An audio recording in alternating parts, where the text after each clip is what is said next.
ఆశ్చర్యపోయాడు. కస్టమర్ ఇచ్చింది ఒరిజినల్ బంగారమేనా కాదా అని టెస్ట్ చేయాలనుకున్నాడు. తనకు అందుబాటులో ఉన్న అన్ని పద్ధతుల్లో పరీక్షించాడు. అది నిక్కార్సైన బంగారమే అని తేలింది. ఇన్నిసార్లు ట్రై చేసినా సేమ్ రిజల్ట్. మరి మేలిమి బంగారమైతే కరగాలి కదా, కరగలేదంటే ఇందులో ఏదో తేడా ఉందని ఓ అంచనాకు వచ్చాడు. కానీ ఆ తేడా ఏంటో అతనికి అంతు చిక్కలేదు.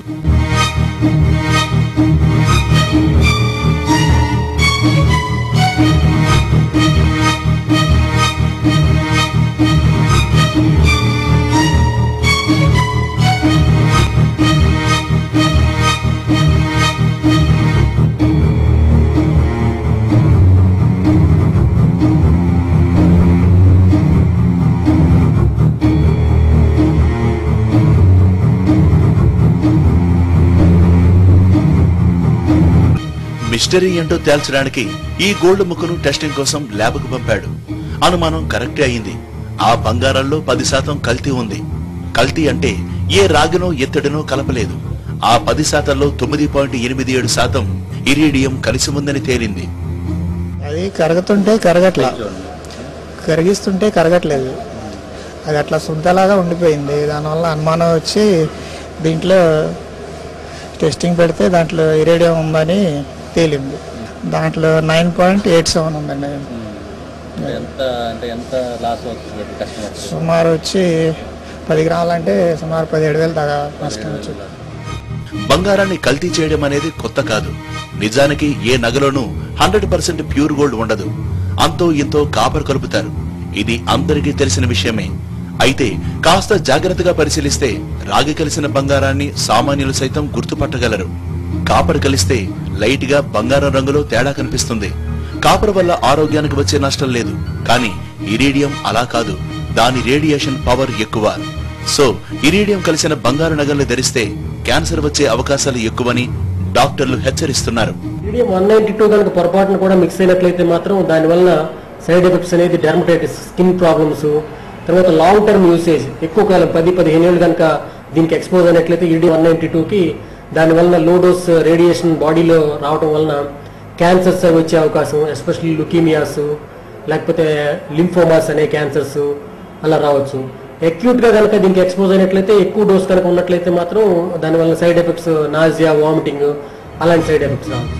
మరి ఇలాంటి సమస్యలు తలెత్తకుండా ఇరీడియంను గుర్తించేది ఎలా? కంటి చూపుతోనో సాధారణ పరీక్షలతోనో ఇది సాధ్యం కాదు. ప్రత్యేకంగా కంప్యూటరైజ్డ్ ఎక్స్రే మిషన్ ద్వారా మాత్రమే పసిడిలో దాగున్న ఇరీడియంను పసిగట్టవచ్చు అంటున్నారు నిపుణులు. ఇరీడియం అనేది కొత్తగా మెటల్ వచ్చింది.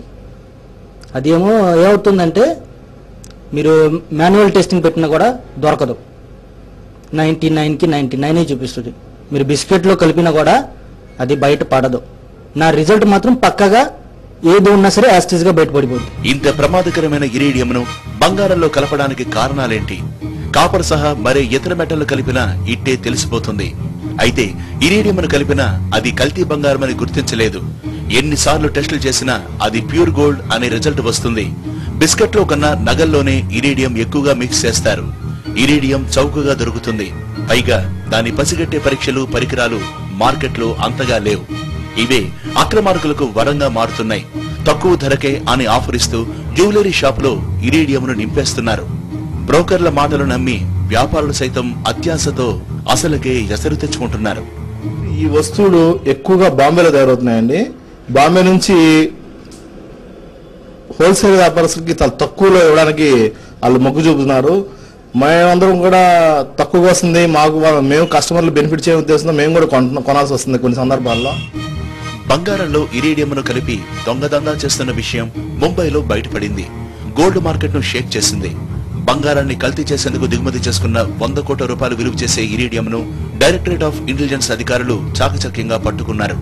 రీసెంట్ గా ఈ నెల 7న ముంబై ఎయిర్పోర్ట్ దగ్గరలోని పోస్టాఫీస్ నుంచి 15 కేజీల ఇరీడియంను స్వాధీనం చేసుకున్నారు. ఈ లోహాన్ని దిగుమతి చేసుకున్న సంస్థకు 5 కోట్ల జరిమానా విధించారు. దొరికితేనే దొంగ, దొరకనంత వరకు అన్ని దందాలు దర్జాగానే సాగుతాయి. పట్టుబడింది కాబట్టి తెలిసింది. తెలియక ముందు మన మార్కెట్లోకి ఇరీడియం భారీ స్థాయిలోనే డంప్ అయిందనే అనుమానాలున్నాయి. కేజీ ఇరీడియం ధర 8 లక్షలు. కేజీ బంగారానికి దగ్గర 17 లక్షలు. అంటే డబుల్ ఫరక్. 20 నుంచి 30 గ్రాముల బంగారంతో నగలు తయారు చేస్తే అందులో 5 నుంచి 10% ఇరీడియం కలుపుతున్నారు. వీటిని ధరిస్తే అనారోగ్య బారిన పడ్డమే కాదు, ఎంతగా కరిగించని కరుగని ఈ నగల్ని అమ్ముకుందామన్నా పైసా రాదు. సో మీ డబ్బుకు పూర్తి న్యాయం దక్కాలన్నా, మీకు బంగారం కొన్నామన్న ఆనందం మిగలాలన్నా కొనుగోలు విషయంలో జాగ్రత్తగా ఉండండి. సర్టిఫైడ్ గోల్డ్నే కొనండి. తక్కువ ధర అని టెంప్ట్ అయితే రిస్క్ తప్పదు. అందమైన నగలని, ఎన్నెన్నో డిజైన్స్ ఉన్నాయని మనసు పారేసుకుంటే ఇరీడియం ఎరగదీస్తుంది. తస్మాత్ జాగ్రత్త. ఇలాంటి మోసాలకు తావు లేకుండా వ్యాపారులు కూడా అప్రమత్తంగా ఉండాలి.